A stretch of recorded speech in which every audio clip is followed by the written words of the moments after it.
We are now out here at the Malibu Grand Prix. Your thoughts on the upcoming race? I have one word for you, Crash. Detroit. We know racing. cars. No, you don't. If you knew cars, y'all wouldn't have gone bankrupt. Your city is a dump. Your city is a dump.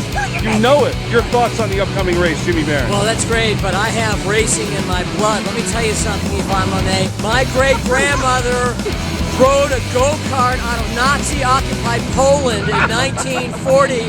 That's how she escaped the Fuhrer. I wouldn't be here if she didn't know how to race a go-kart. The race is underway. The race has already started with Jimmy Barron taking an immediate lead off of turn number 1. Already coming around turn number 1, blistering speeds.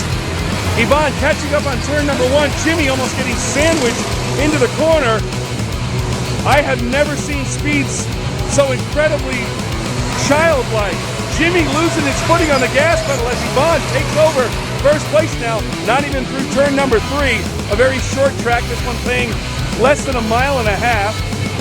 Coming around the 4th turn, this is going to make their way to the straightaway. Yvonne pulling some maneuvers and cutting off Jimmy. Lap number 1, it's Yvonne Monet in the lead. Jimmy Barron seems completely lost out there on the track. Once again, Yvonne utilizing her skills, keeping Jimmy pinned behind her car. Coming around turn number 1. We're coming into the straightaway here. Lap number 2, Yvonne clearly in the lead. Jimmy Barron looks absolutely lost behind the wheel of a go-kart. Coming around turn number 3, lap number 3, this is it for all the marbles. Monet and Jimmy Barron. Jimmy just cannot seem to pass. Jimmy crying like a little girl at Disney World. Once again, his feet falling off the gas pedal. A sure sign that his size 6 shoes can't even stay on the little kiddie cart.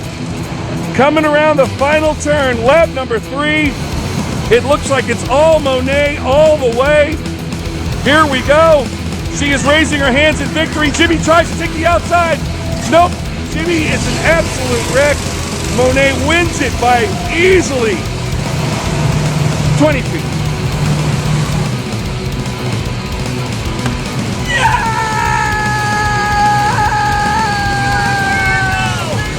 All right, here we are. I'm not here to gloat. No, you're not here to gloat, but it started off, the race began. Jimmy had a little bit of a lead coming into turn number 1 on lap number 1. Then all of a sudden, it seemed like you hit the nitrous, you accelerated, you never looked back. He couldn't pass you. Every time he tried to pass you, you maneuvered in front of him. A technique that perhaps you have somehow perfected. Please explain your technique. Detroit. I wanted to get a stronger car. I had to use some offensive tactics. And he's a little bitch, quite honestly. Yeah, could you hear him? Step on the gas. Could you hear him screaming in the background? Step on the gas, man. Yeah. Let's go. Drive that car. Well, he tried to step on the gas several times and his little feet kept falling off the pedals. Jimmy, what happened? Your strategy. You took off pretty good. You had the cart that seemed like it was the fastest. Turn number 1, lap number 1, you were immediately in the lead. Yeah. Then she passed you and you couldn't get past her. What happened? It's all race prep. The other night, when I was training, Talladega Nights was on DirecTV, but instead I chose to watch The Jazz Singer. I feel that decision could have contributed to a subpar performance out on the track today, Crash.